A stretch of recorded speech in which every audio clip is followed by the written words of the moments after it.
where the selection panel of the IEBC is conducting day 3, which is final for those seeking chairperson position to succeed the late Wafula Chebukati. At the moment, before the Dr. Nelson Makanda chaired selection panelist Lilian Wanjiku. Later will be Robert Asembo, and the final day will wrap up with Saul Simeo, who will be the final candidate seeking the chairpersonship position for the day Wednesday today. And then it will be from there 105 candidates will be seeking the positions of commissioners till the process is concluded on the 24th of April this year.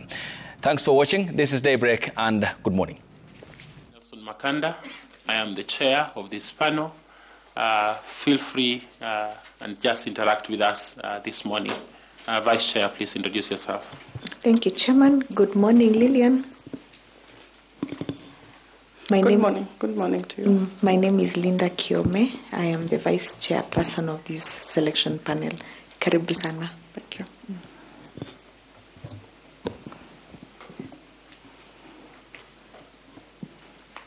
Lilian, habari ya asubuhi. Nzuri. Yeah, naitwa Andrew Tanui, mwanachama wa Chopo la Uteuzi, na karibu. Thank you. Good morning, Ms. Manegene. My name is Caroline Kituku, a member of the panel. Good morning, Madam. My name is Adam Solo, a member of the selection panel. Good morning. Good morning, Lilian. I'm here. Okay. My name is Nicodemus Bore, a member of the panel. Okay. My name is Fatuma Alisamon, a member of the panel. Good morning, Wakili and Karibu. Thank you. My name is Koki Muli Grino, and I'm a member of the selection panel. Good morning, Lilian. Good morning. My name is Evans Misati, a member of the selection panel. So kindly briefly introduce yourself, telling us those things that you think we need to know, and highlighting if there are any special awards and recognition you have received, and eventually tell us why this job is yours.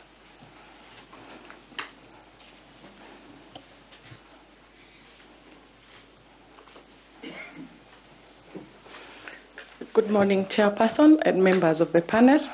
My name is Lilian Wanjiku Manegene. I was born and brought up in the slopes of Mount Kenya, particularly in Kirinyaga County. I attended Kiranja Primary School and Kabare Girls High School, also in Kirinyaga County. I passed my KCSE and was admitted to Nairobi University to study law. So in 1988, I made my maiden trip to Nairobi and joined the university. And while there, I learned that I have a very heavy accent from Mount Kenya. It was quite a culture shock, but I was able to quickly adjust and finished my 4 years of university. I joined the Kenya School of Law for my postgraduate diploma in law. I finished in 2003. I was then admitted to the bar in 2004, late 2004. I then started working as an associate advocate for the law firm of Onesimus Kideji and Company Advocates. After serving that law firm for 2 years, the requisite 2 years, I started my own law firm under the name and style of Manegene and Partners Advocates. I have run that law firm as a sole proprietorship until 2021, when I was joined by a partner who has now taken over the running of the law firm. I have moved on to become a consultant. I have served as a consultant under the ELIZA program in USAID, where I was seconded to the Ministry of Health and the health sector. I now serve under Farm Access, also as a consultant in the health sector, and my main duties right now is to deliver a legal framework for quality of care in Kenya. In the course of my duties, all my life, I have, in 1997, after finishing Form 4, before I could vote, I participated in the electoral process through teaching my local voter education to the locals through a program by Nairobi University. In 2002 and 2007, I served as an election observer. In 2014, as an advocate in my professional capacity, I was instructed by the people of Makueni County to file suit against the county government and the county assembly because there was a dispute on revenue allocation between the two entities. That is the suit. That is the issue that was escalated to the president for suspension of the county, but we were able to sort it out amicably after directions from Senate. Again, in my interactions with the electoral process, in 2017, I served in the nomination process, party primaries, as the secretary to one of the national elections board for one of the political parties. We were able to conduct that very successfully, and only a few cases went on to the political parties tribunal. I have also given legal support to clients in the political parties tribunal and in the mainstream court for electoral petitions. In 2002, again, I gave legal support to several parties from making the women charter, and for one of the parties again, and then giving legal support in terms of training of agents and aspirants on the electoral process.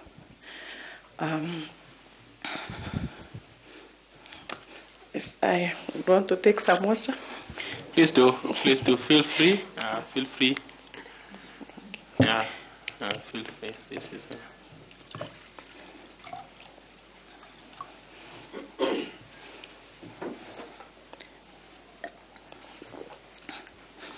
So I have been involved in the electoral process, as I've stated, in several instances.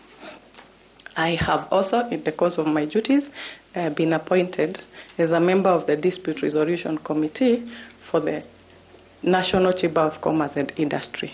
I have served for 5 years. There have been 2 elections within Chamber, which we were able to handle the disputes, and in both instances, only about 3 proceeded to the mainstream court. So I have a lot of experience in dispute resolution. As I stated, I have transitioned to being a legal consultant. My first consultant was with USAID, where I was involved in the legal framework, the new legal frameworks that were being done under the Ministry of Health, or quite a number. I was also involved in development of policy. I was specifically involved in the development of the human resource for health policy, which is intended to ensure that there is an end to the mini strikes among health workers. I have also been able to negotiate contracts between a contract between the USTDA, that is a grant agreement between USTDA and the National Quality Control Laboratory. The National Quality Control Laboratory is the body charged with ensuring that the health products and technologies that come to Kenya meet the standards as required by law. So the grant agreements is to ensure that Kenya is able to construct an ultra-modern laboratory that will propel Kenya into attaining the maturity level 3 required under WHO, so that local manufacturers can be able to sell their drugs directly without requiring other certifications. I have additionally been involved in negotiations of contracts called mutual recognition contracts between regulators in Kenya on the health sector, where a person having a degree in Uganda for the East African community, where a person having a degree in medicine in Kenya can be able to be recognized in any of the East African countries. That would be that is very good for Kenya because we have quite a number of health workers that require to move to the neighboring countries. I have also been able to negotiate again, or part of the people who negotiated the implementation letters between USAID and the Ministry of Health. That was supposed to ensure to give the backing for which USAID could give financial support to the ministry, which was for a budget of about 23 billion. So I was also supposed to have high-level reports between USAID, the USG, which is all the people representing the US government in Kenya, that is the director from USAID, USTDA, that is US Trade and Development Agency, the USCDC, as well as the mission for Kenya and East Africa.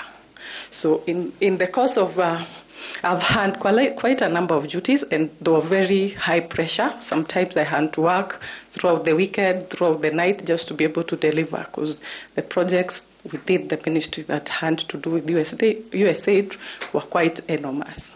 So I learned first of all, how to negotiate with donors to be able to get the best for Kenya, how to create legal framework. I realized all along, as a lawyer, I had been a consumer of the law. I had not had an experience where I was in the process of creation of that law. So I have had experience as a consultant in development of what we all know as the four UHC bills, the Social Health Insurance Act, the Digital Health Act, the Primary Health Act, and the Facility Financing Improvement Act and their regulations. So I have also, in the course of those duties, been able to conduct stakeholders forum and be involved in public participation.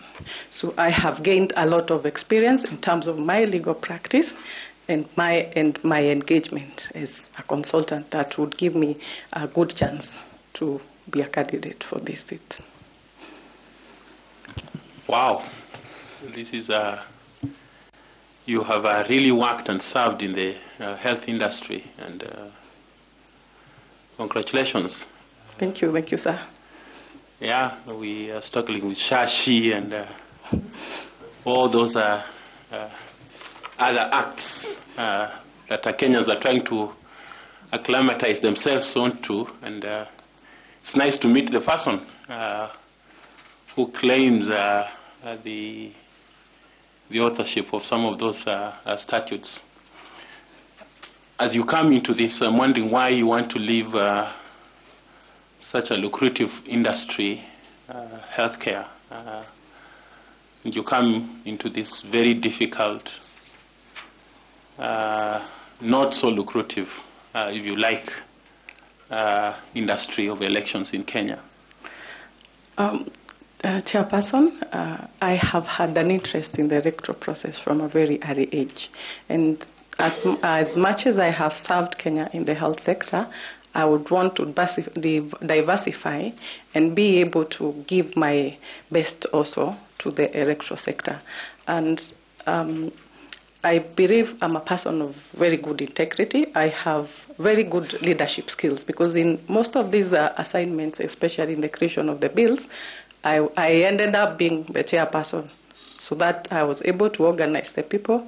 I also ended up being the person conducting the stakeholders forum and also conducting the public participation of these bills.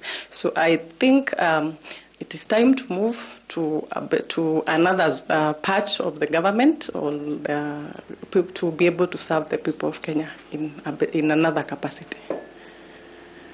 And in the creation of these bills, what was the role of Parliament in the drafting? The Parliament, we drafted the bills, then presented to Parliament for them to be able to go on with the usual passing of the bill within Parliament, including that they also did public participation, although the ministry also did that, just to make sure there was wider reach of the people. Thank you. I'll take you over to Madam Linda Kiome here to also ask you one or two questions, please. Thank you, Chairman. Now, Lillian, why do you think the drafters of the IEBC Act required that the chairperson of the commission to be an advocate? I think the reason the drafters required that is because there's a lot of legal issues that are involved that require interpretation in the normal course of operations. Also, upon creation by the Constitution, there was need to be a lot of follow-up laws to be able to give effect to the constitutional mandate. So I think it was important to have a lawyer to be able to run that process of ensuring that we get the follow-up acts of Parliament regulations that would be ensure that the intention of the constitutions are met. Thank you, Lillian. Now, while I appreciate your wealth of experience in the legal profession, and now that you also have a wealth of experience outside in the strict sense, the legal profession, yes. What skills have you acquired that you could use as a chairperson of this commission that will help you in your mandate as a chairperson, in the execution of your mandate as a chairperson of the commission? Thank you, Madam Leader. And through the chair, I have acquired quite a number of skills. One is that I have been a litigator for many years, so I would be able to handle the issues of that come up in litigation, in election petitions. You can be able to look through, although as the chair you may not be the one handling that, but you can be able to look through and see the kind of cases that have been filed against the commission. I have also acquired leadership skills, especially again while I was on consultancy, because then I was given a lot of duties that required me to take that mandate as the leader and ensure that projects are delivered within specific timelines. I'm also very good and I like keeping records to be able to have follow-up. I think that is one of the things we learn in practice, that you need to be able to follow up from when the case started to the end. So I have been able to move on with that even in the consultancy stage, where I ensure we have very, very good records kept, that even if I exit from that zone, someone else is able to come and take it over and run with it.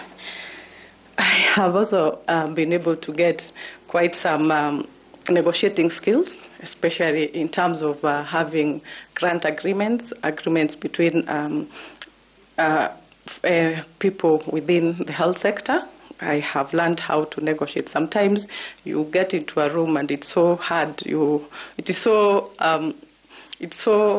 air is so hard that you have to find a way to be able to put the people together before they start fighting. And what I've learned is that what you need to do is crack a joke.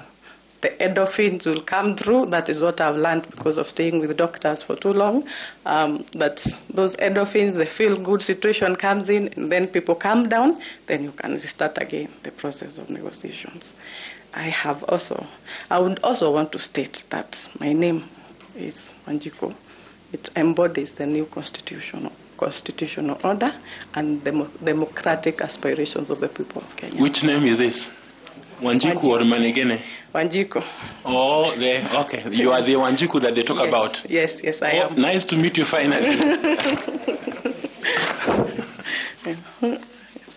Thank you, Wanjiku. Now, being the Wanjiku that you are, and being a leader, and with all that experience, in your career journey, have you had an experience whereby your leadership skills have been put to test through pressure and any other external influences? and you've really gone through a tough period as a leader and come out through. And would you share that kind of experience with this panel?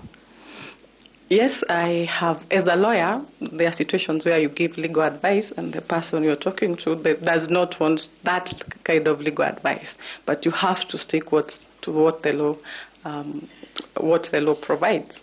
However,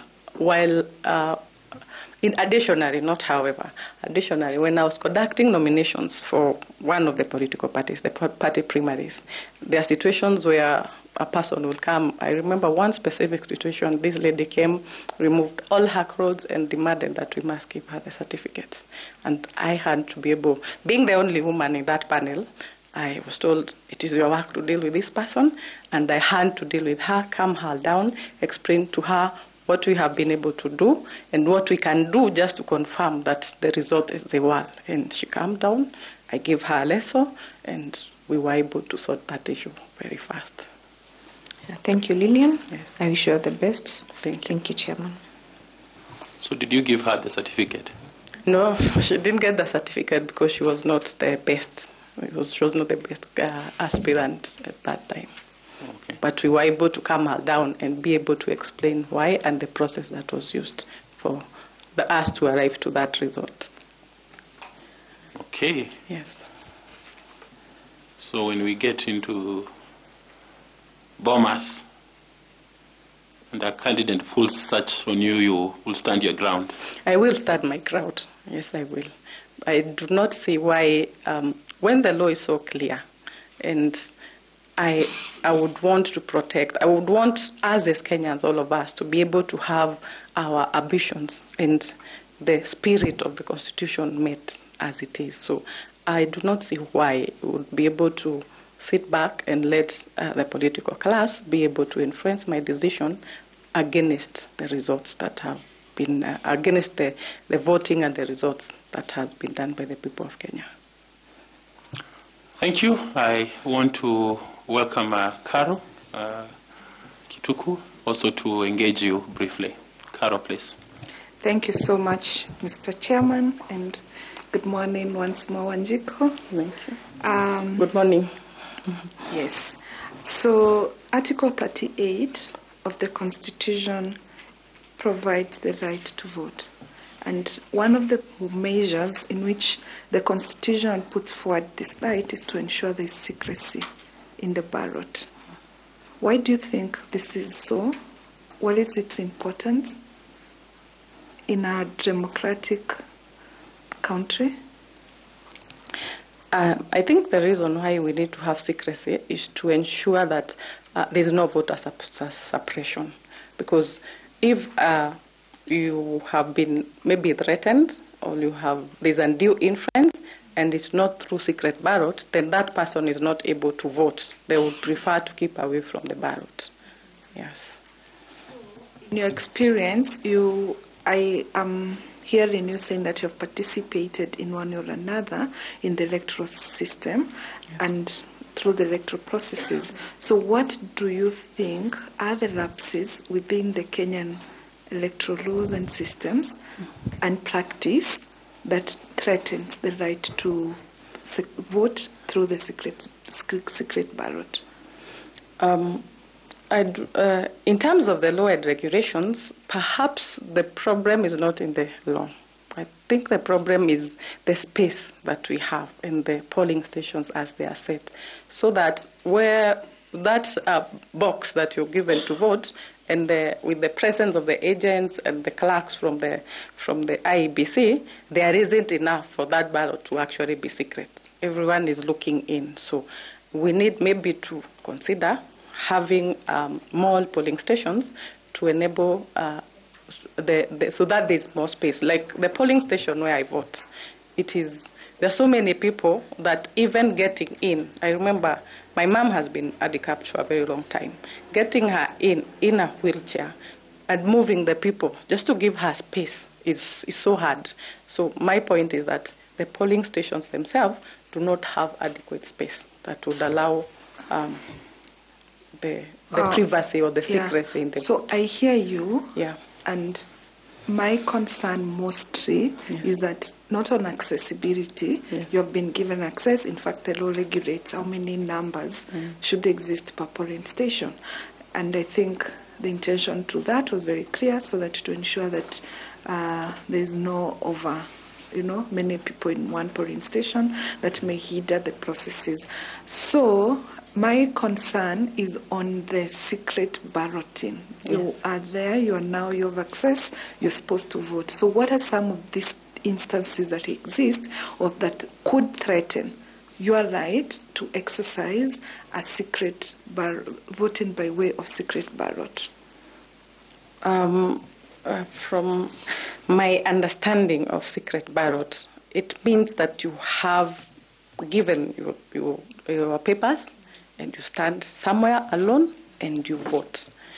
The law allows for that. So I think there is no major issue, or legally from my perspective, that would hinder that kind of secret ballot. And is it always the case that the secret ballot is always the secret ballot?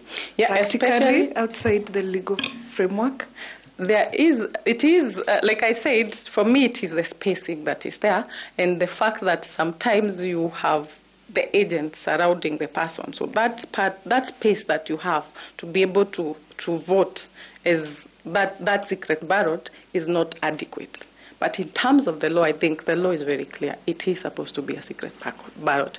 However, you also note in terms of polling station and the 700 people provided, you find one room has several polling stations within, and that's what causes the crowding. So it would be important to be able to study the amount of number of people or the number of polling stations that can be within a specific region. Yeah. Is there any instances when, in the voting process, when you're exercising your right to vote by secret ballot, there is a breach of that secrecy? From my experience, maybe because I'm a lawyer and when I walk in somewhere, no one will try to be able to interfere with that.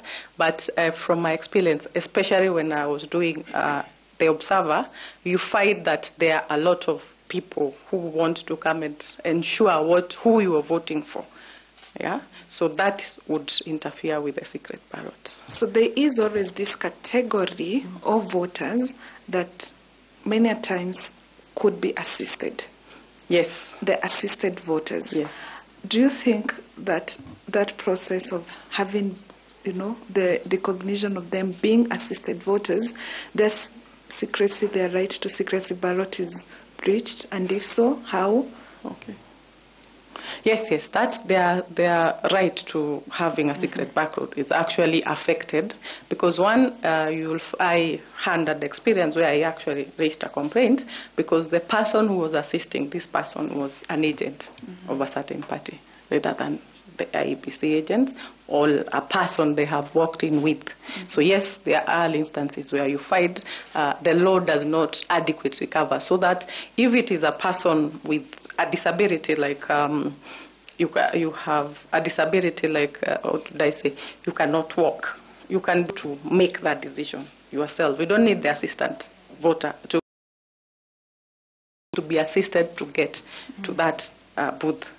But where you find that there are people who cannot see, who cannot hear, then you find that their right will be interfered with, depending on the person they have chosen to assist them.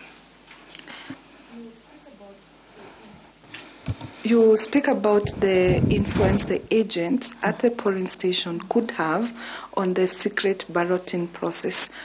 Would you please explain to us how the political party agents that are in the polling station can or many times influence the secret ballot process? Well, from experience again, what you have seen is a lot of people, because of voter bribery, which we are aware about, will be told that when you get there, you will say you cannot, you need someone to assist, and they will probably have the agents so that they can confirm whether you voted for their candidate, and then you can get whatever little money had been promised. And that is where the interference comes in. So it's important, very important for the electoral officials to be able to make a determination whether a person actually should be an assisted voter. Yes.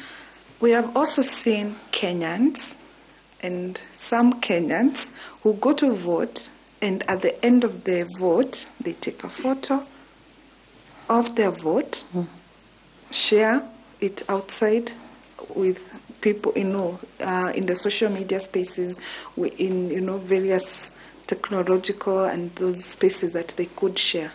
What do you think is the ethical issues about that? First of all, the law says that you cannot carry the physical ballot. There's nothing that talks about what you take on your phone. There is no law. Maybe we need to look at amending that to ensure that that is also covered. However, the ethical issues is that it is like you are interfering with the system by putting my vote there. I'm also influencing the other people who have not yet gone to the polling station. It's actually a form of campaigns which are within on the election day. So we have seen some of the issues through this conversation that threaten or compromise the secrecy of the ballot. So what measures then, if you become successful to be the chairperson of the IEBC, you could put in place to ensure that such incidences do not happen, or to ensure that the secrecy of the ballot is protected? What safeguards do you propose can be put in place? If I became chair, then I would ensure that the law is followed strictly to allow the IEBC officials within polling station should not allow agents to be the persons as assisting voters to vote or being close to the ballot when the other people are voting, because their work is not that of assisting. When you require assistance, it either has to be an IEBC person or a person that is well known to you. Secondly, I would be looking to, and like I said, there's a lot of congestion in the polling station.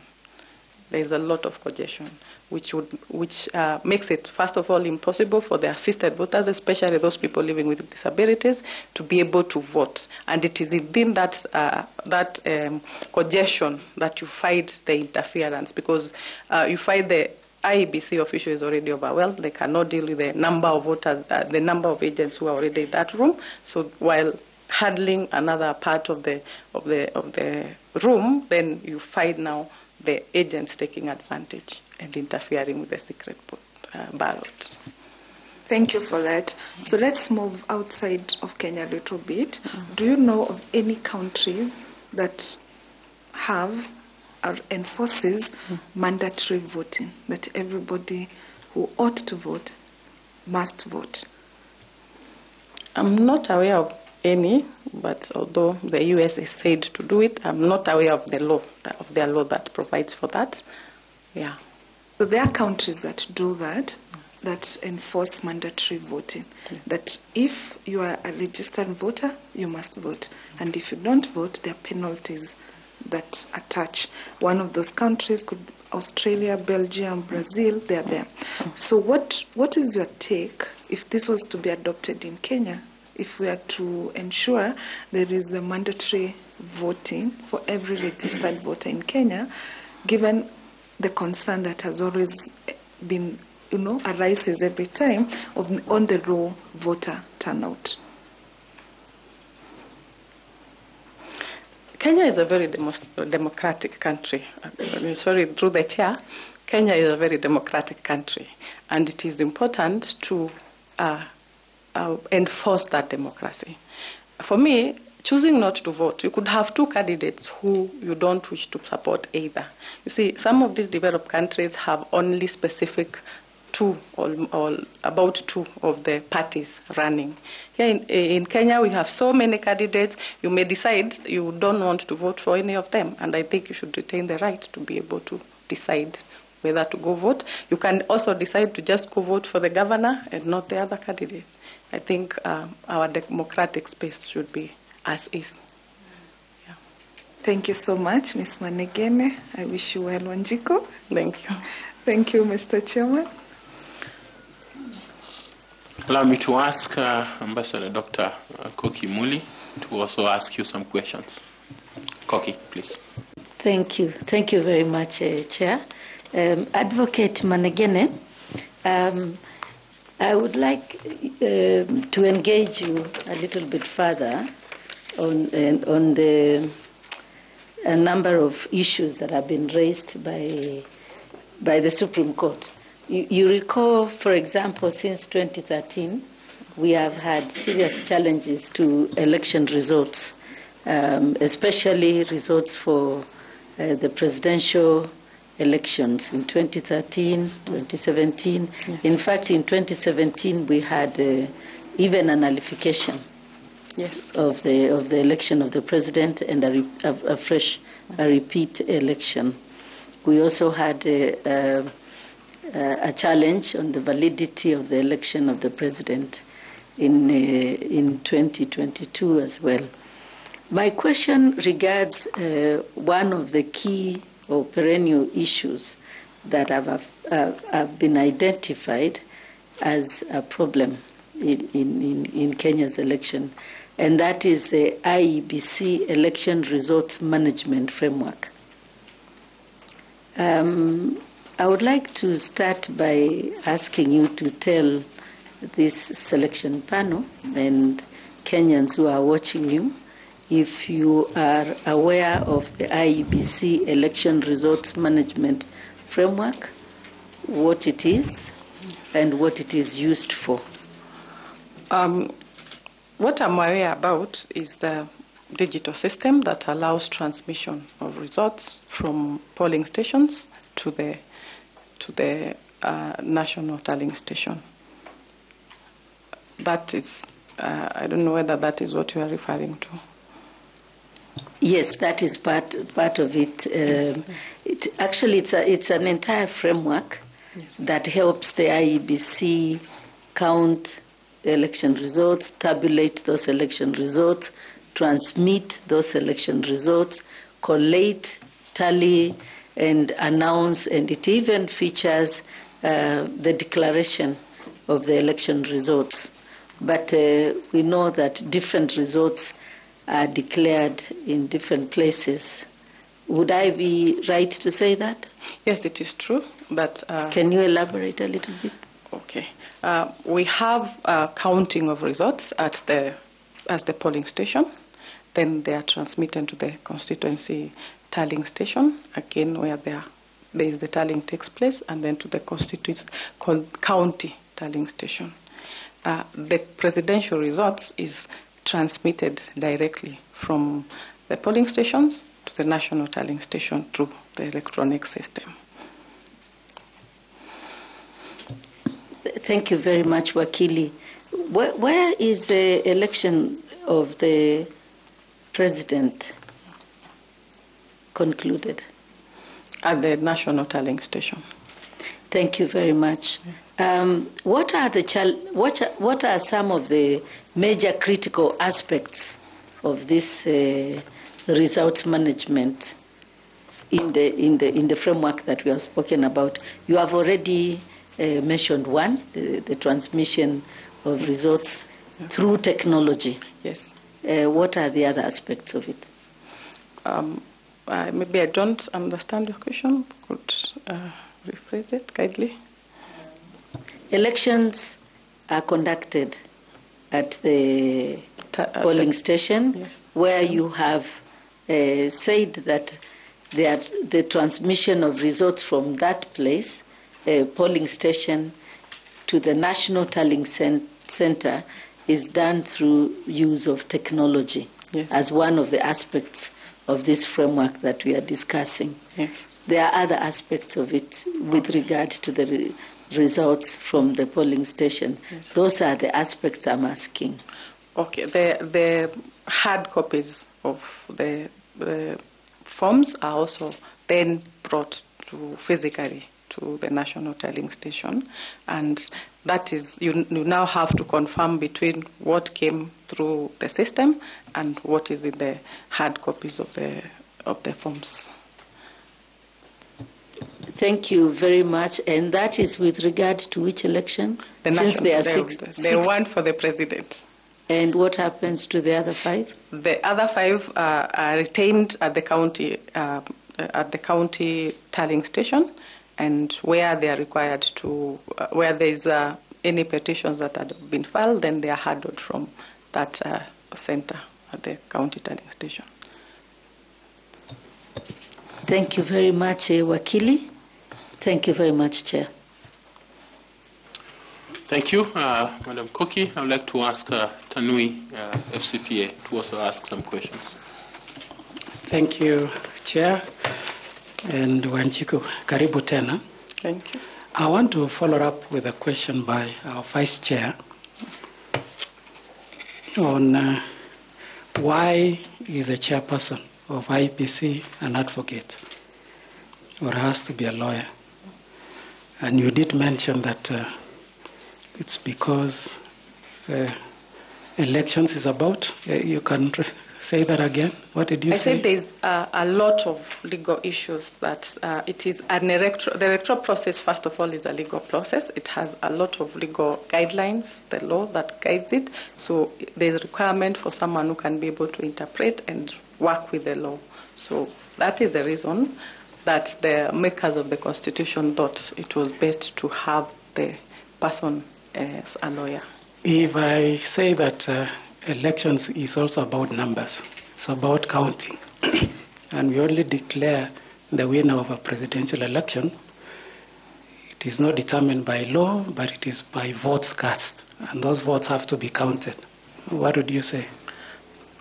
Well, the chairperson plus the commission guide the elections also at county, constituency, and ward level.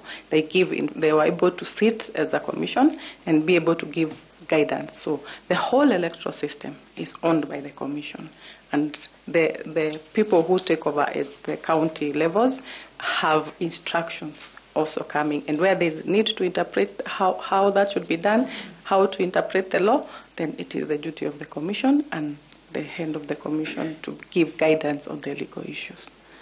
I agree, but I'm also saying that elections is about numbers.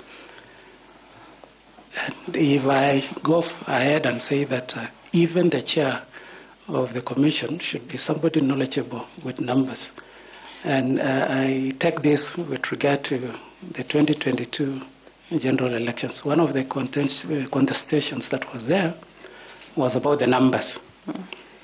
About the votes cast, the totality. You remember the mathematical error by the vice chair.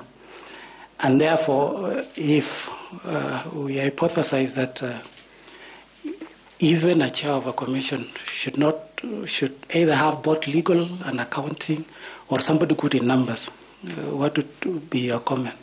My comment on that, actually, I agree with you.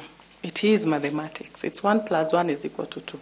It is not about, at the point where you are doing the tallying, it is about mathematics. It is easy as that, and that is not the whole business of how elections are concerned. That is just a small part where you tally the results and give the final tally. So, but the other processes, all the way from the Constitution, the Elections Act, the IEBC Act, that is a legal process with legal timelines that are supposed to be there. However, I do agree with you that the part of doing the mathematics, it is important for IEBC to have experts who can be able to do that tallying and then explain it to the commission. And maybe part of the commission members should have that kind of experience. So what is your understanding of the role of the chairperson of IEBC? Is it about the legal interpretation of presiding over the management of the electoral management body? That is the role of the IEBC chair. But I've said that process itself, which he's presiding over, has a lot of legal implication and legal documents that are required to be able to carry the process in a credible manner. So that is why you find that that discussion through stakeholders forum resulted in the Constitution requiring that a lawyer be the head of IEBC. Actually, I think it is the Act, not the Constitution. I don't think the Constitution. Both of them give the qualifications. Even the Constitution says the chair of IBC should be a lawyer. In the Constitution. No, I'm not very sure, but it's there. Yeah. Now, if I say that one of the reasons why we've had conflicts at IBC, more so between the chair and the secretariat, in this case the secretary to the commission, is because both of them have been lawyers. If you look at the case of Isaac Hassan and Oswako, they were both lawyers, and they end up separating. The second one was Chebukati, may his soul rest in peace, and Ezra Chilop. And they also parted ways along the way. At least there is some semblance of peace now, because it was Chebukati and Marjan, who is a non-lawyer. I'm looking at it in the sense that these are people, everybody interpret the law the way they want. And at some point, they have different opinions. And that is why the previous two CEOs and the chairs have not agreed and had to separate. What would you say of my hypothesis? I would say the main issues were personalities. It's not because of their profession. However, like you've said, there's no requirement that the CEO must be a lawyer. Maybe that is where we need to make the distinction. If the issue of having two professionals, two people in the same profession, seems to be the problem, which I disagree, because I think those were two personalities who chose to have personal issues interfering with the functions of the IEBC. But if that is the case, then we would have to consider having the CEO not having qualifications as a lawyer. But I still insist that stakeholders forums were carried out and the public was involved, and it was determined by a panel that the best person to lead IEBC would require to have qualifications of a lawyer. So maybe then would have, if that seems to be the problem, then would have then to go through the entire process again of involving the public, the stakeholders, to determine whether now we need to remove those qualifications. Lastly, you told us you are the managing partner, or you are the sole proprietor of Manegene. Yes. And what is the senior most position that you've held in the corporate world, the largest number of people that you've managed in your working career?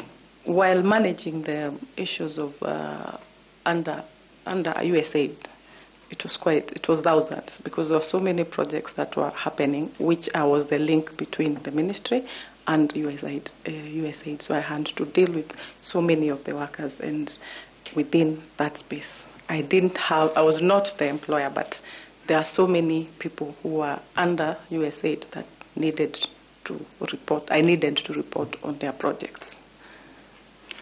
Now, yes, were these people reporting to you? How many people were?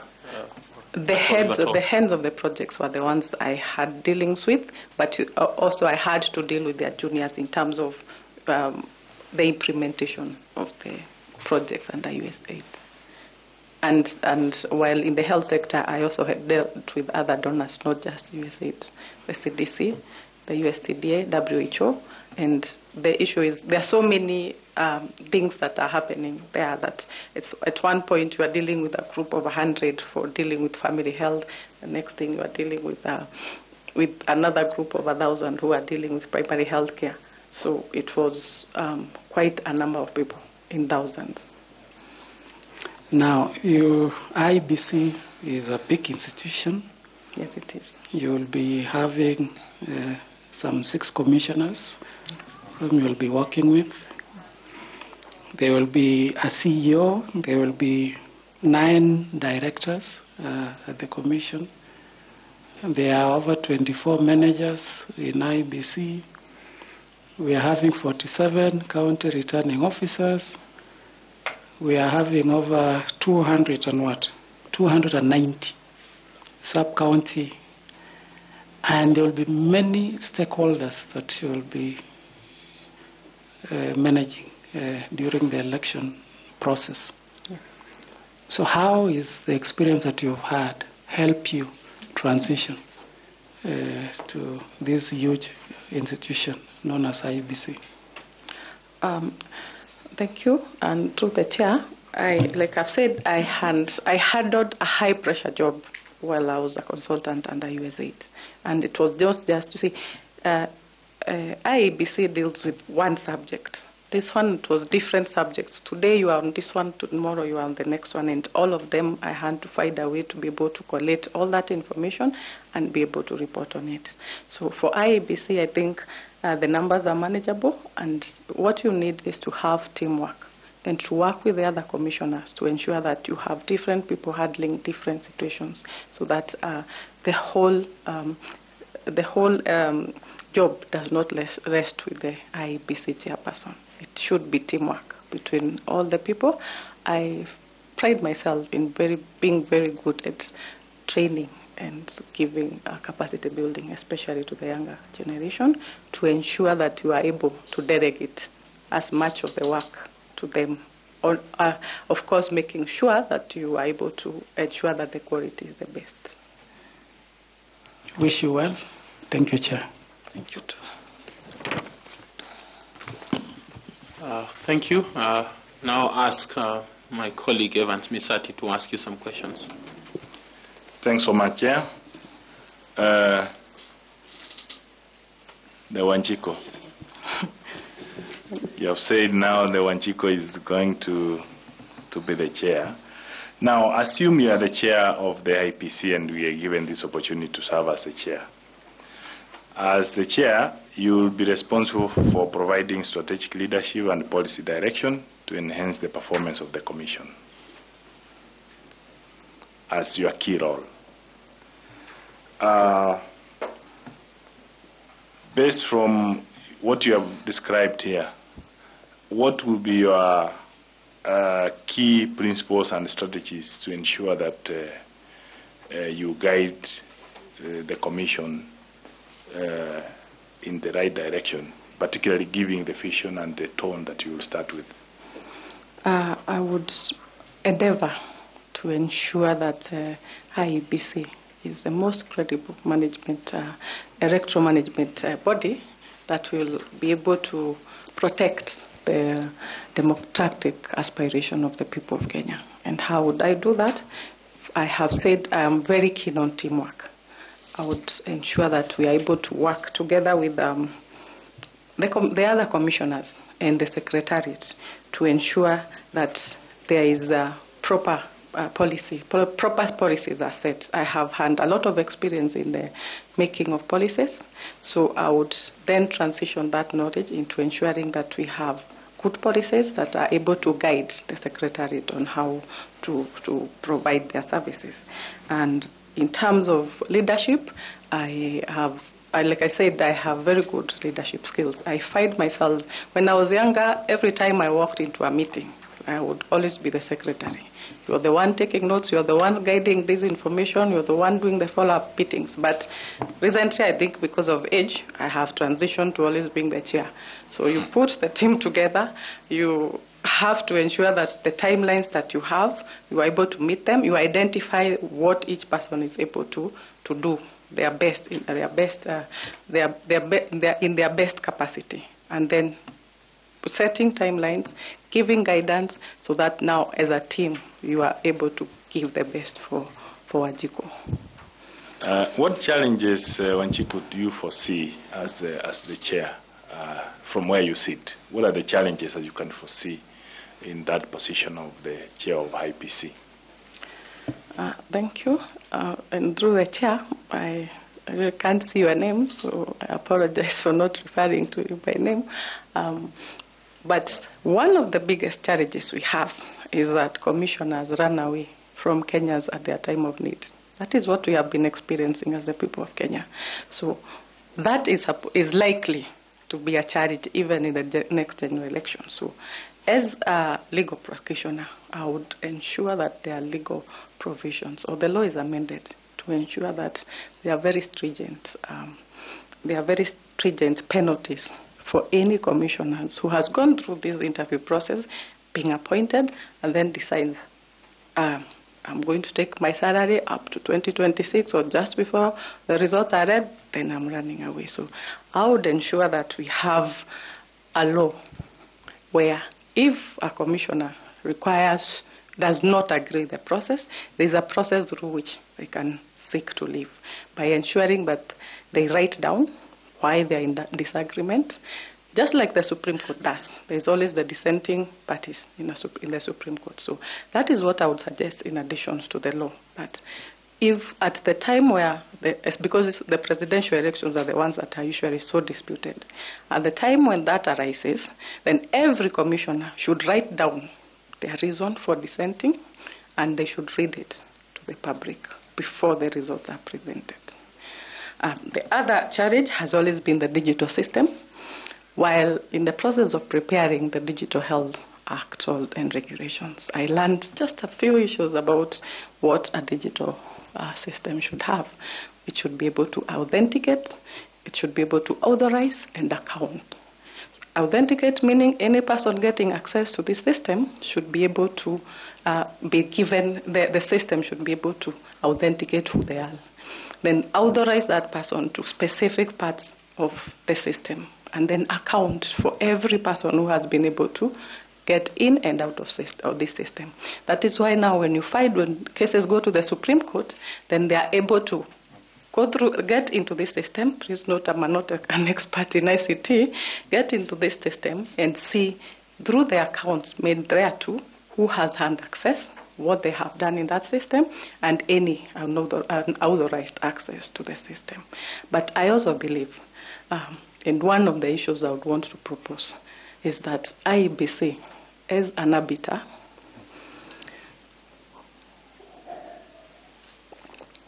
and a Constitution Commission, should not be a respondent in petitions. Because the minute you make IEBC a respondent, what happens is they work together with the winning party to be able to win the case. Because all of us are participants. We have all been sued. But if you make the IEBC more like a friend of the court, not in that manner, but in the manner that they are required within specific timelines, when there is a petition filed in Kiambu, then IEBC is required to provide the evidence and the information without being a party to that suit. Then you give a chance for the courts to get all that information and be able to give a judgment that corresponds with the needs of that particular petition. Let me just ask that. So who will be the respondent? I have failed in an election, and it's IEBC that has declared me as a second runners-up. So who do I take to court? I would put the person as the respondent. For me would be the other part, the winning party, and you are challenging that win. So that IEBC, because you have challenged that this certificate should not have been given to Lillian. It should have been given to me because I won. So you put through the evidence, this person is supposed to, has a right to respond. Then IEBC on the other part provides all the information, everything, without being able to collude and start not bringing some of the forms required by the court, so that now the court becomes more like an arbiter. We have conducted a free and fair election. That is what we want the people to know. And we are willing to give the court all the information, all the paperwork that we have used. We have used to tally this to count and tally, so that the court then can make an informed decision. So the orders will be, this person, the final orders that you are seeking for, is that this person, the respondent, should not have been given the certificate.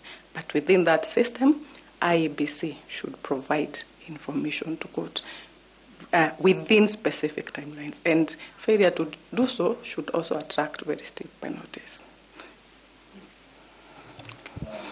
So as a follow-up question to what you have said, yes.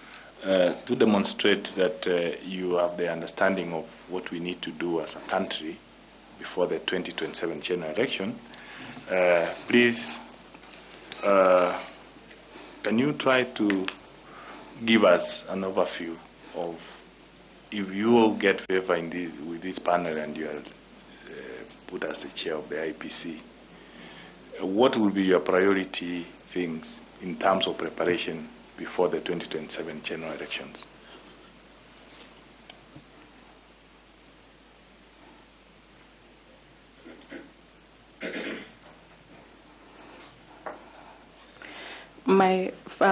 I would have a number of priorities. So what I would do is have several teams working on these priorities at the same time.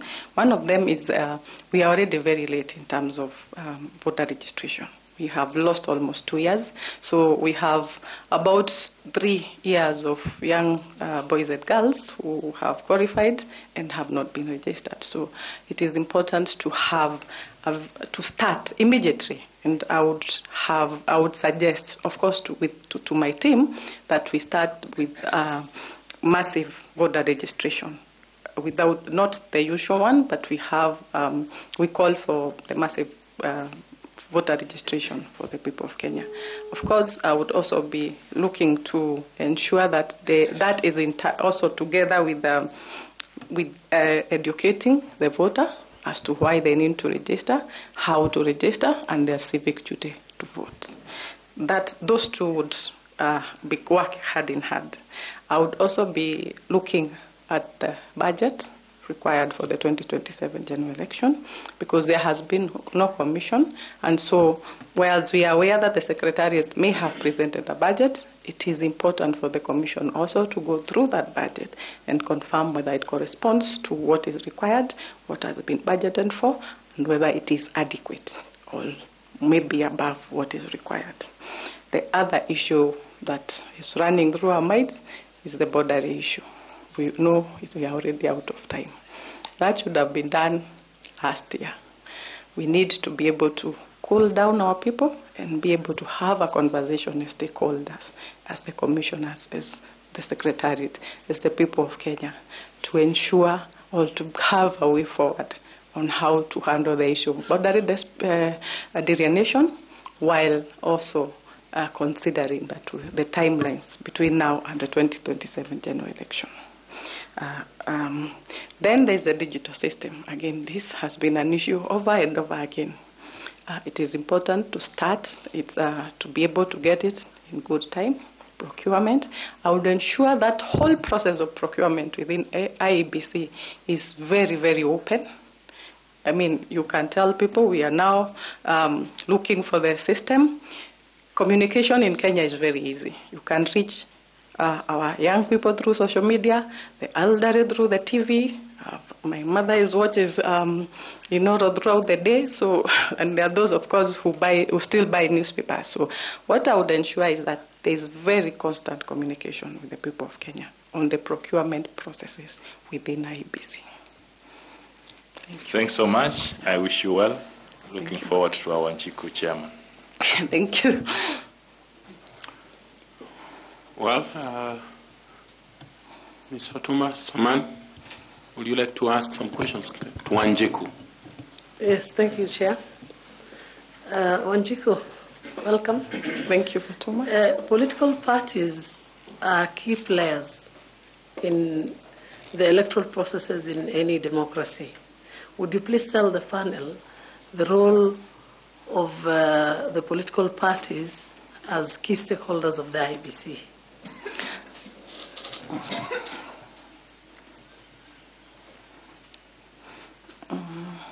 Ms. Fatuma, I would want to start, but we start here with this panel.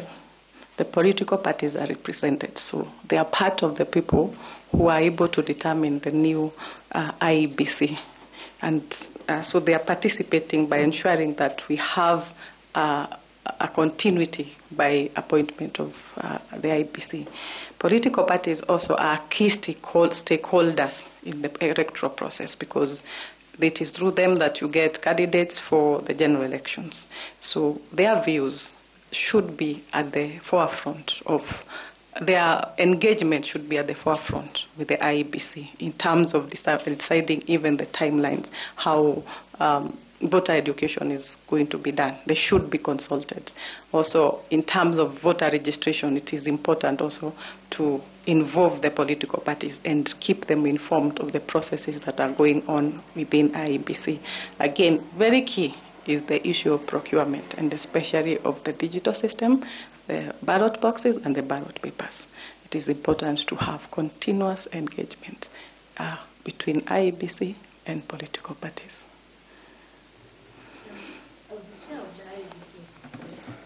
As the chair of the IEBC, what strategies would you put in place to ensure continuous constructive engagement with the political parties without necessarily compromising the independence of the Commission?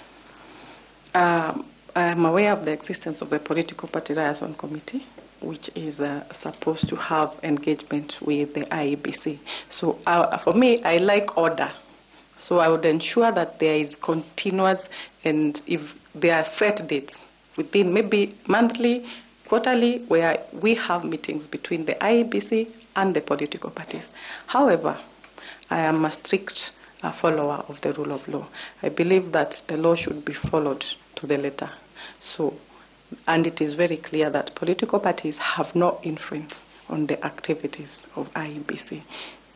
Being a creature of the Constitution, it is important that IEBC is respected by all political parties and all political players to be able to deliver a free and fair and credible and transparent general election for the people of Kenya. Any particular strategy? The strategy for me would be to have the engagements, structured engagements, so that the issues that every political party wants to bring are discussed in an open room. Then I would also, like I said, ensure there is constant communication of the affairs of the IEBC, where IEBC will be able to tell political parties, this is where we are in terms of preparations. This is where we are in terms of any procurement that will affect the general elections. This is where we are in terms of voter registration and voter education. So the strategy is to ensure that you give communication to the political parties, there are structured engagements, and where the political parties cross the boundary, you should be able to tell them, this is what the law says. Thank you, Wanjiku, and wish you well. Thank you. Next to come is Nicodemus Bore. He will ask you some few questions on leadership. Thank you. Thank you, Chairman, and Wanjiku. We are recruiting 7 members of IEBC Commission. Yes. You have applied to be the chair of that commission. Yes. The people you are bringing on board are of different diversity and diverse skills, experiences, backgrounds, and so forth. In the previous 2 cycles of elections, we've had what we call boardroom wrangles among the commissioners.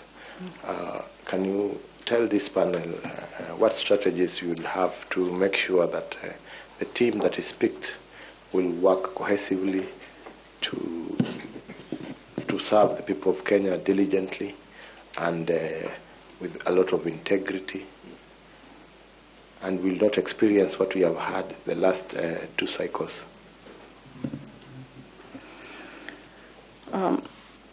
Mr. Bore, and through the chair, as I had already stated, there is need to strengthen the laws in terms of how the IEBC commissioners can act. At the boardroom level, it is an issue of having capacity building and teamwork, and ensuring there is teamwork between the parties. And that can be done through continuous engagement, open communication, and open communication between the parties.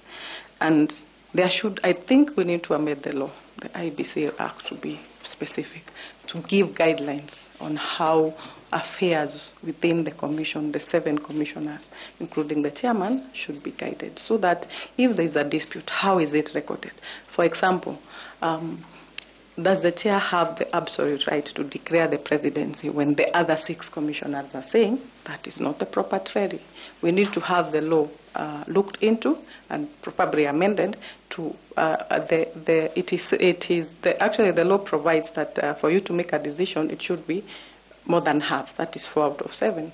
But in terms of presidential results, it is said that there seems to be a contradiction in that law, because why is the decision then being made by one person as against the other 6? So those affairs need to be relooked into through stakeholders engagement. I would actually look into forming a multi-agency team to look into how to ensure there is no quabbles within the Commission. I would actually be looking to adopt what is there at the Supreme Court.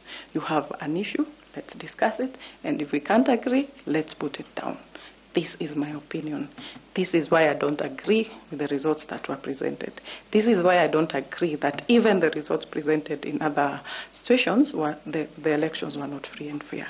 But unfortunately, there is no procedure that can be able to cover that. So, Madam, you are saying that you would have to change the laws so that people can work together? With the experience that we have had. I've said in the boardroom affairs, it is clear that if we are making a decision, it's 4 out of 7.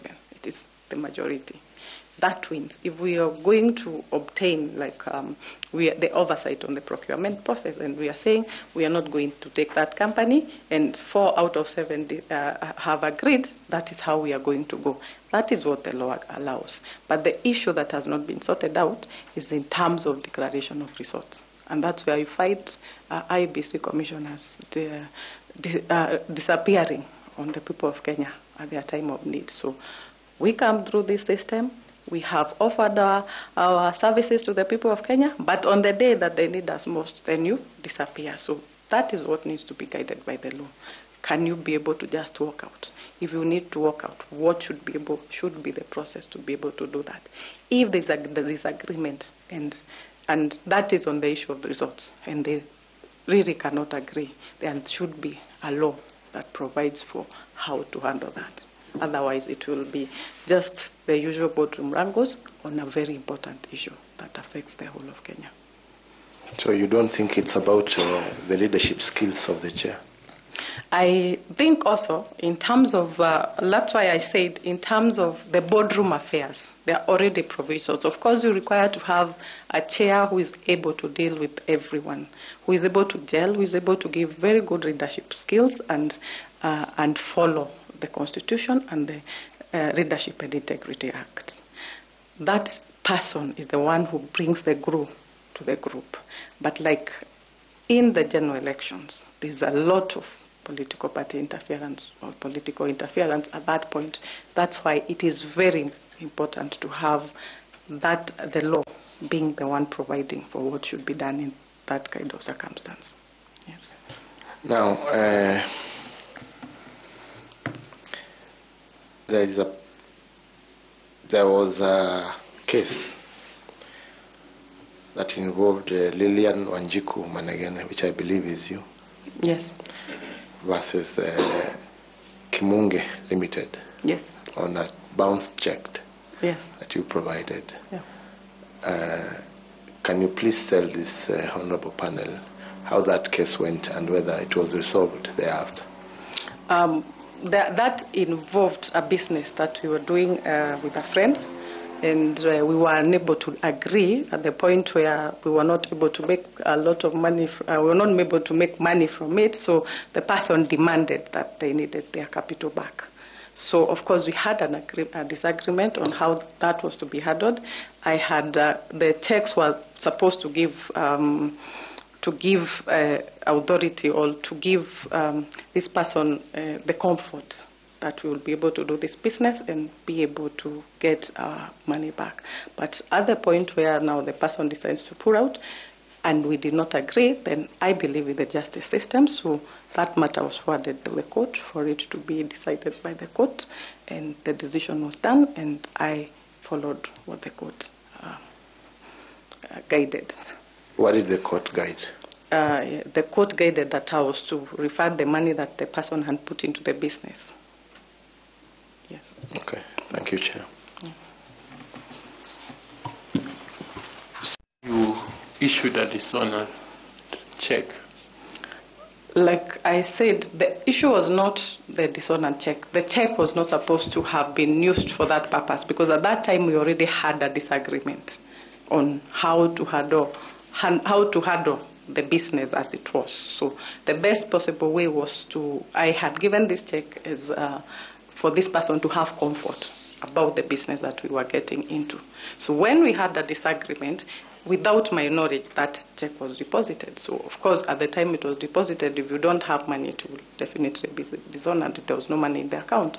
But we still didn't agree on the system of refunding, because if we are getting into a business, we all know the risks that are involved. So the matter was referred to the justice system. It was ordered that I should refund that money, which I have done according to the court's judgments. And there were no other safeguards you could provide as an advocate of the High Court to your partner other than a guarantee of a check? That was the agreement that was there, and this had nothing to do with the legal process. It was a business that we were doing off the legal business. So you agreed to guarantee by placing a check? Yes, because it's me who had started the business earlier, so we want someone to put in some money. We've agreed you put, but that is the guarantee I put. But at the time they chose to have that deposited, I was not aware of it. But it was still disputed as to whether I disputed the fact that it is our business. If it's not doing well, then we should do it until such time when it is doing well for us to get our funds. But I believe in the process of the court. We went to the court made a determination, which I agreed with. So provision of a check was a dishonest approach to this business? It was by agreement of parties. Yeah, but there was no money in the bank. You see, that was supposed to be like I would give you my title and tell you, in the event that I'm not able we are not able to succeed, then you can come back you can come back and use that title as a security or logbook. So, but at the time we get to that point, then there is a process through which you do that. So there was no specific dating on that check that it would be paid on that specific date.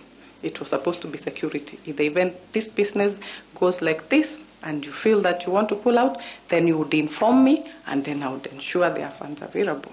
But I disagreed as to the point where we were saying that it is our business and it wasn't doing so well. So we resorted to the court process. And the court found you to be on the wrong? Yes. Okay, Prof. Thank you, Wanjiku. I would just... And just to, Chair, just to state that was through a civil process. Yes, I know it's civil. Yeah. Thank you, Chair. Wanjiku, I would just like to follow from where Bore and the Chair have left, because you know the country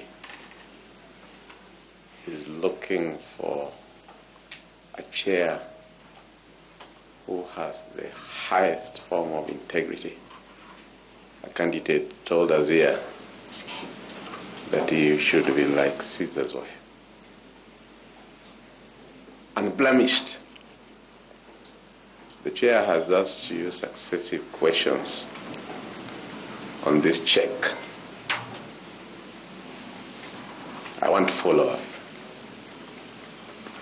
Did it have a date? Did it have an amount? Those two.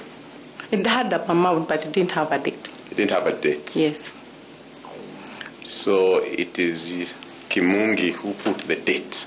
Yes, at the time it was taken to the bank, yes. Was that the agreement? What was the agreement? The argument was we had a dispute as to whether at that specific time then I should be able to refund the money. But then, rather than us coming to a conclusion on it, took the check that was there as security and chose to deposit it. Just make me understand. Why would, let's assume I'm Kimungi, I'm in an agreement with you and we have agreed that in case of anything A, B, and C, why would I have to hold the check without a date? Why would it be that at the time that we need to sort it out, you would then issue me the check unless you are going to be out of the country? Just make me understand. It's just like I said, the logic. It's more like you would give a logbook to someone with as security. We are doing this together. If in the event that there are issues that happen, then I'll be able to use that logbook to be able to claim back my money. So at the time when you decide now, this person, we are not able to do this business together, then that person, the best that would have happened is, rather than have that check deposited, is come back to me, or we come to a compromise where we say, I am not going to be a member of this business, give me back the money that I put in. And actually, if you look at it, it wasn't just the amount that was in the check. It was more than that. I had already given back some of it because at that time the business was making very well. Very well. I've heard you. Yes. So it was not through a dishonest system on my part to be able to do that. It is that it was done without my knowledge, first of all. Because if you deposit a check and I don't know about it, I would expect you to tell me you are depositing so that I also ensure if it's moving money from another account to that one or it's moving money from wherever, then it is there and it doesn't become dishonored. But for me, I feel that that should have been handled in a better way. Was there a written agreement to that effect? No. That's it was a gentleman's agreement.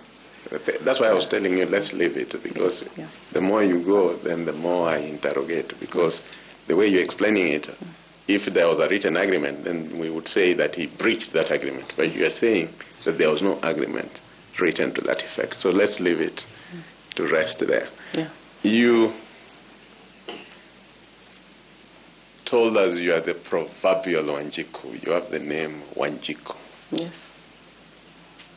That every time the country talks of Wanjiku,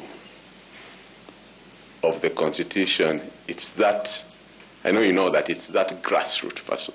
That's how Wanjiku was used. Yes. That local citizen down somewhere in Mandera, down somewhere in Turkana, down somewhere in Lamu, deep in the hinterlands of Kitui. That's the Wanjiku.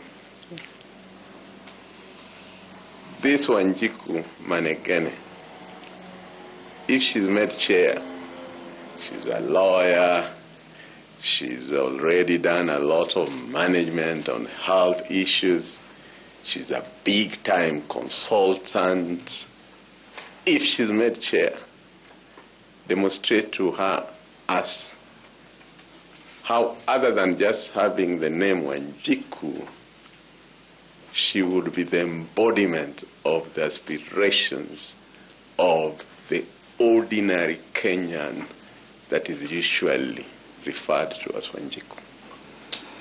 Okay, as I had stated in my intro, I have done a lot of issues from the civic part of it. When that name was coined, I was by President Moi during the making of the Constitution. I was actually a student, and I was not happy with the use of my name in that capacity.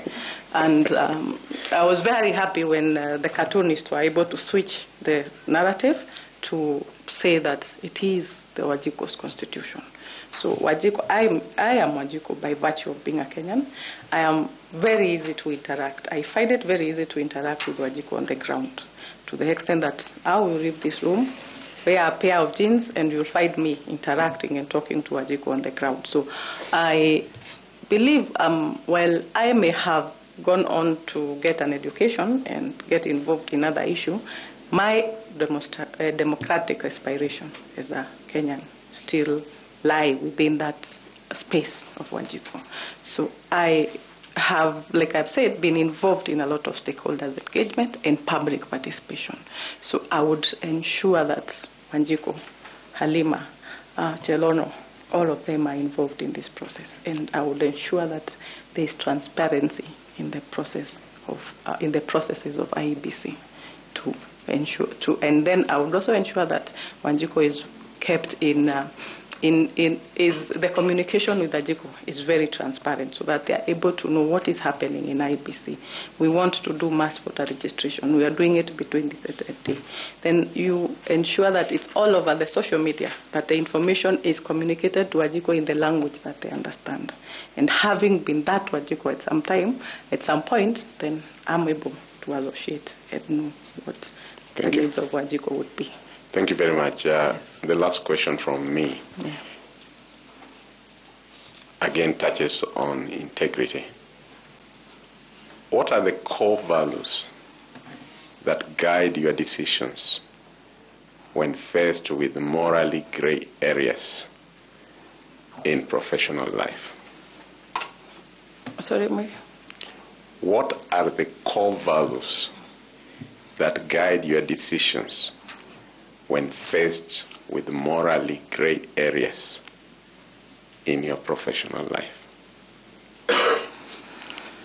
Okay, my core values stem with, first of all, I believe in the rule of the law.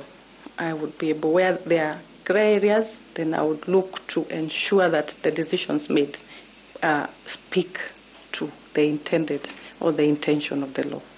I would ensure that I have I'm able to have transparency in my dealings, so that people are able to understand where I am coming from, and the issue of effectiveness and efficiency in the running of the business or affairs of the of the IEBC.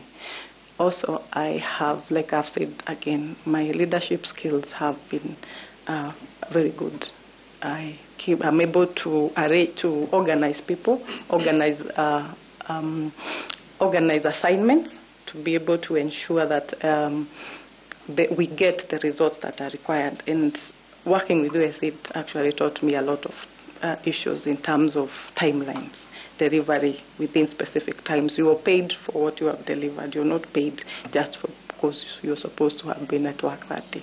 You must be able to prove it's paid per hour. You must be able to account for each hour of what you have been doing. So I bring a system that is, I'm able to work under pressure, sometimes working during weekends and long working hours, just to be able to deliver what is required of me. Thank you, Chair. Before you come back with some two short questions, I'd like to ask Madam Koki to do a follow-up, please. Thank you very much, Chair. Wakili, there are two statements that you made that have made me to come back to clarify. The first statement was that commissioners, like judges of the Supreme Court, can write dissenting opinions on what they saw in reference to what happened in Bomas. I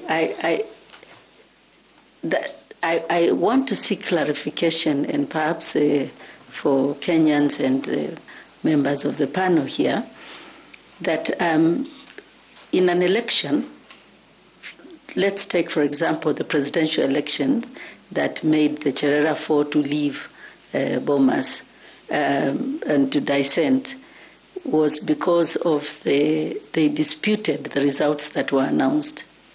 The law is very clear that a presidential candidate wins when they garner 50 plus 1% and 25% in 24 of the votes cast in 24 counties. Now I'm just imagining a scenario of the kind of dissenting opinion that you are saying that they can write.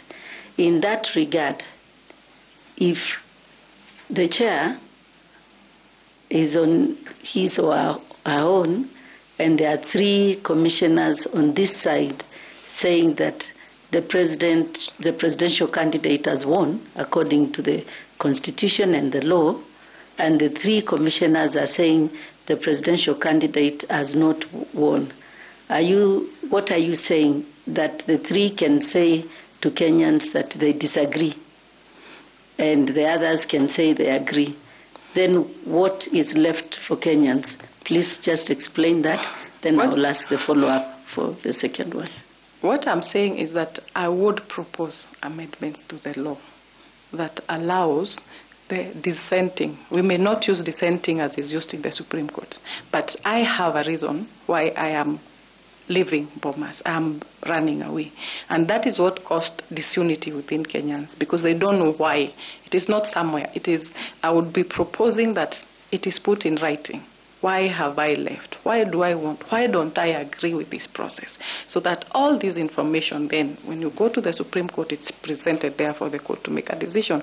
Also, to build confidence of IEBC within Kenya. Because when we have a commission of 7 people, and 6 of them decide to abandon, it is not what is there under the law. It is what is created or what the people of Kenya see about the IEBC. So how do we make it easier for the people of Kenya to be able to understand what is happening?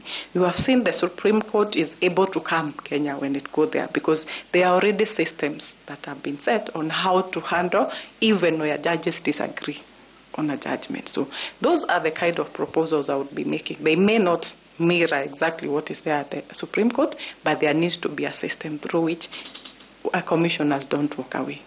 They have a system through which they can communicate to Kenya that this is why we are saying we are on this side. And before the results are released, then they should be given that opportunity to talk to Kenya. That will create unity within the people of Kenya. Wouldn't that affect the legitimacy and the credibility of the result and leave Kenyans without a result? I don't think that would affect the legitimacy, because it's the same way. We have a dissenting judge. That does not interfere with the legitimacy of the judgment they make, that is made by the majority.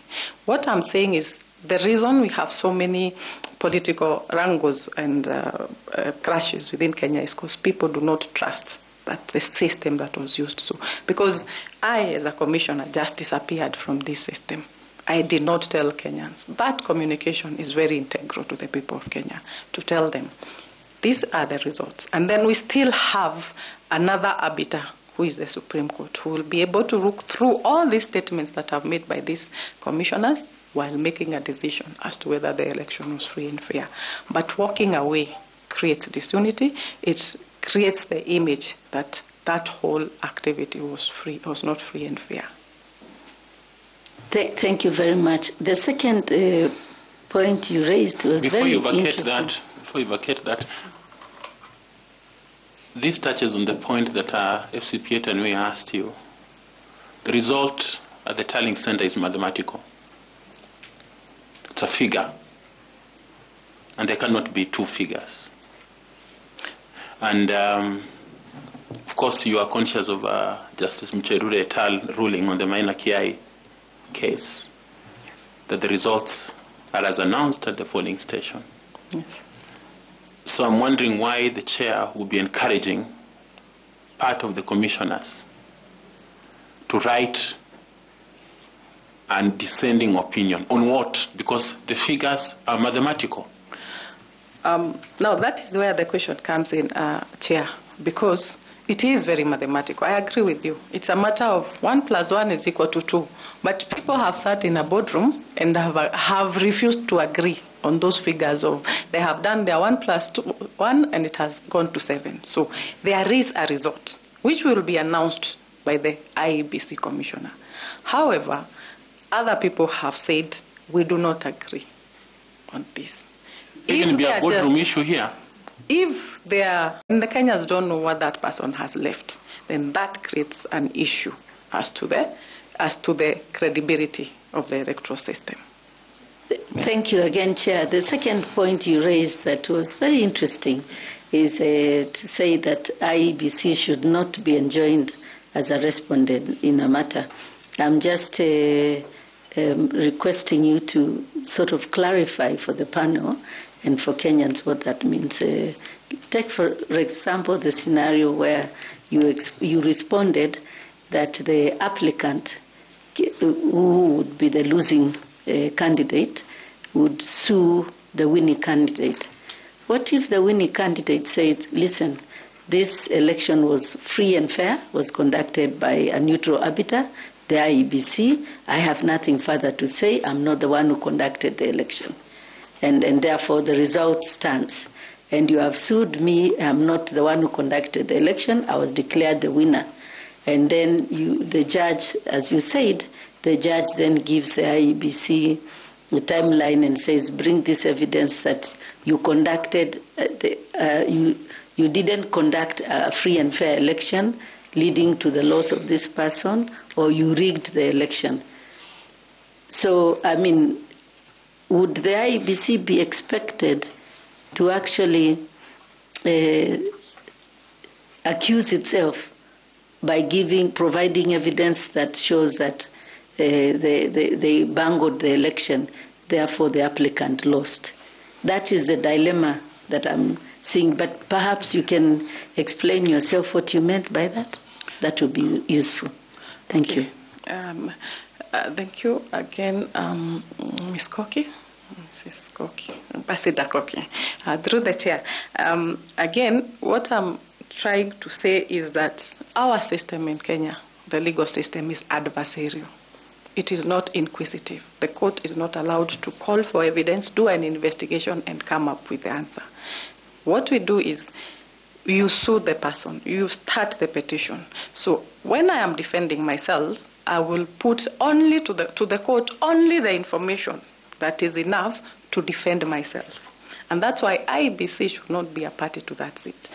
But the law as it is, should be able to require that IEBC, a petition has been filed in Kisumu County, and within 7 days, IEBC to provide all the information, because you are an independent arbitrator. There's nothing to hide. You're not trying to prove that you did the elections wrongly or rightly. You're supposed to present to the court that information, and the court to make a decision whether how it was conducted, how the results were read, how the results were tallied was the proper way. It is it's an arbitrator. The minute you put IEBC together with the winner, and by experience that's what you do, you start working together with IEBC. And IEBC then only provides minimal information to the court, in which case, again, we go to the process of, was that election free and fair? Because if it's free and fair, why would IEBC require to hide the information? The arbitrator is the court. Then you provide that the court audit that process and give a judgment as to whether that was done properly. That would actually go very far into building confidence within the IEBC. Thank you very much, Wakili. Thank you very much, Chair. Finally, Professor Adams will ask some questions to you. Wanjiku, during your presentation, you demonstrated a good grasp of the constitutional journey and the electoral journey the country has gone through. Who was the chair of the Electoral Commission of Kenya? The first one in the post-multi, after the return of multi. No, in 1992. 1992, 1997, that was Kivuito. That is the earliest I had an engagement with the electoral system. Okay. I remember Kivuito, yes. All right. Who is the current chair of the Council of Governors? Forgotten. Abdullahi from one of the counties in there. I have forgotten his name. Thank you. Yeah. All right. Thank you, Wanjiku. It's now the time for you to crack the joke for us. If you have any comment or question to ask, kindly do so. I will say that, as like I said, my name represents the constitutional aspirations of the people of Kenya, and I would like to be given this opportunity to serve the people of Kenya in the capacity of IEBC chair, because I think even the name will go very well in ensuring there's confidence by the people of Kenya in IEBC. I hope you remember the hustler narrative.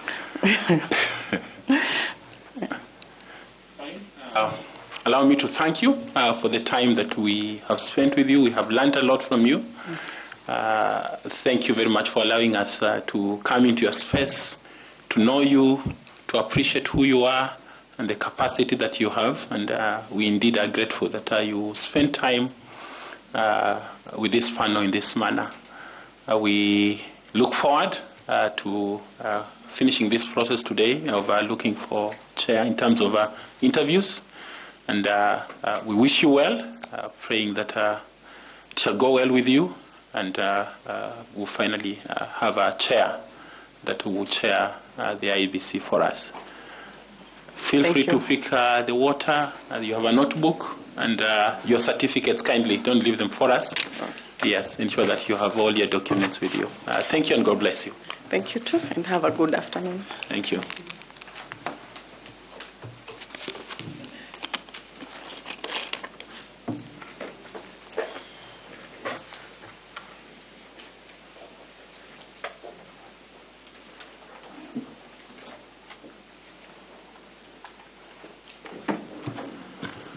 Thank you, members of the Fourth Estate. Again, we will ask you to give us a few minutes.